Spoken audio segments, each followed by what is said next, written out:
Want to grow your wealth in India as an NRI without the hassle of picking stocks or chasing risky bets? I'll tell you, ETFs and index funds could boost your portfolio by 15 to 18% annually, and they are booming with over $10 trillion in assets. Stick around to learn why these low effort market matching options are different and perfect for NRIs like you. Hey there!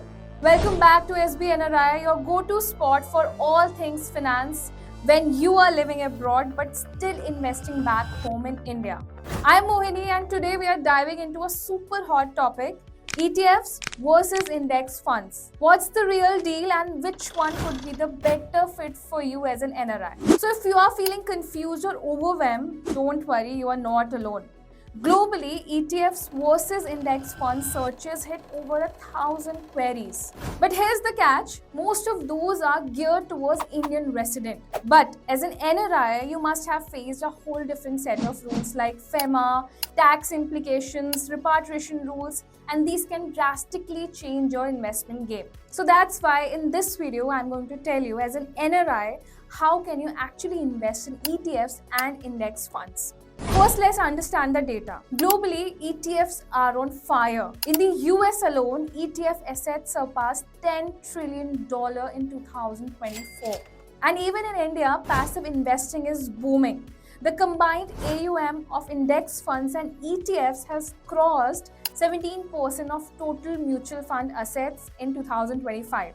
And that is up from just 3% a decade ago. So NRIs are keenly watching this trend but with different rules. So if you are confused about these passive investment options, so first off, let's keep it simple. What exactly is an index fund? It's basically a mutual fund that mirrors a stock market index like the Nifty 50 or Sensex.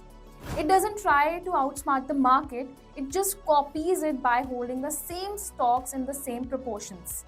For example, if the Nifty 50 goes up by 10%, your index fund should too, minus a small fee. As an NRI, you can invest through your NRE or NRO account and they are super easy to set up with SIPs. That's systematic investment plans where you toss in a fixed amount regularly. Now comes ETFs, or you can call them exchange traded funds. These are like index funds, cooler and more flexible cousins. They also track an index, but you can trade them on the stock exchange just like individual stocks. So you can buy or sell them anytime during market hours. I have listed. For NRIs, same vibe. Invest via NRE NRO account, but you will need a demat account as well, which adds a little setup hassle. Let me share how we at SB NRI can make it easy. We are all about making investing in India smooth for NRIs like you. At SB NRI, we help you invest in mutual funds with a ton of ETFs and index funds tailored to your goals. Plus, we hook you up with a dedicated wealth manager who will guide you on the best picks like low-cost Nifty trackers. Alright, so what's the big difference? Let's compare head-to-head. On liquidity, ETFs take the win because you can trade them intraday, say at 2 p.m. if the market is dipping. But with index funds, you buy or sell at the end of the day NAV. That's net asset value.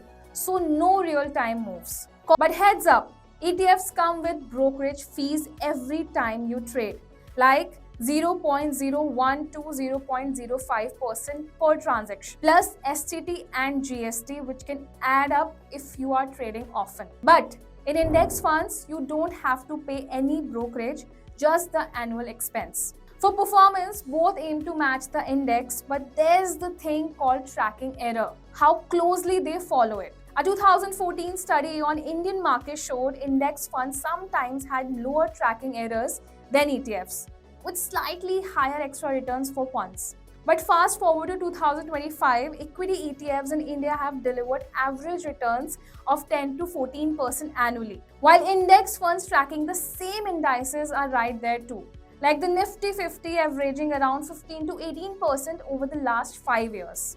Now comes gold ETFs. They are surged up to 41% in 2025 so far. Remember, past performance is not a guarantee, but these numbers show they are pretty much neck and neck. Now let's talk about what most videos miss, NRI specific issues. So for US Canada NRIs, due to FATCA rules, many AMCs don't allow direct investment in certain mutual funds, including index funds. But some ETFs listed abroad track Indian indices, those may be easier. For Gulf NRIs, you can invest in both, but many prefer index funds for SIP convenience. ETFs are available but need a DMAT, which adds another layer of compliance.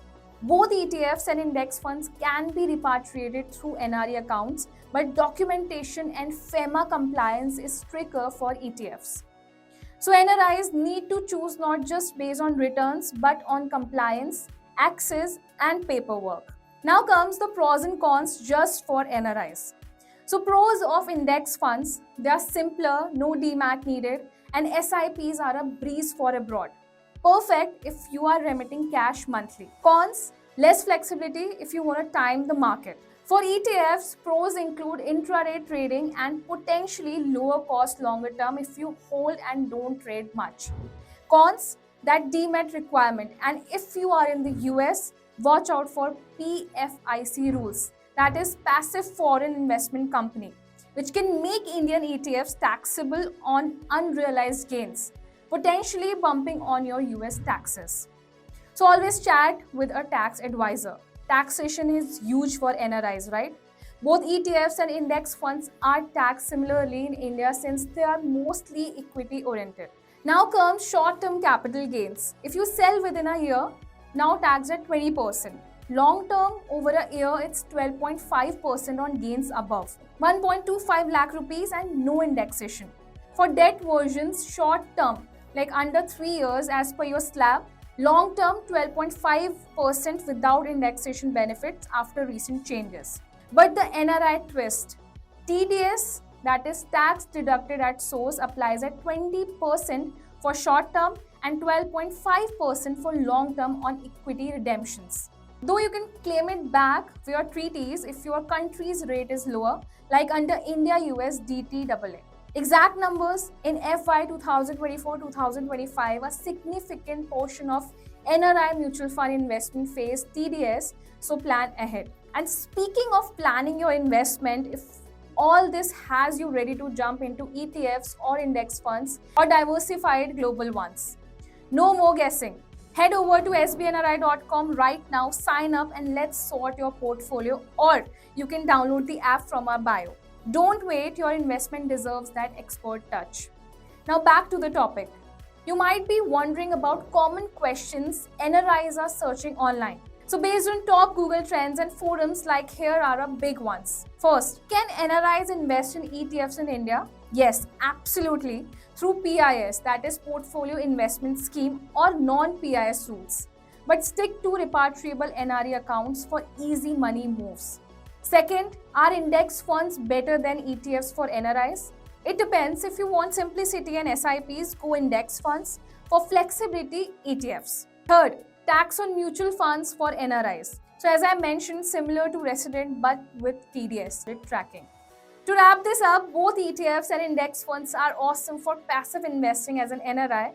Low effort, market matching returns, and diversification without picking stocks yourself. Choose based on your style. ETFs if you are into trading, index funds for that set it and forget it vibe. Whichever you go, start small, diversify, and stay in it for the long haul.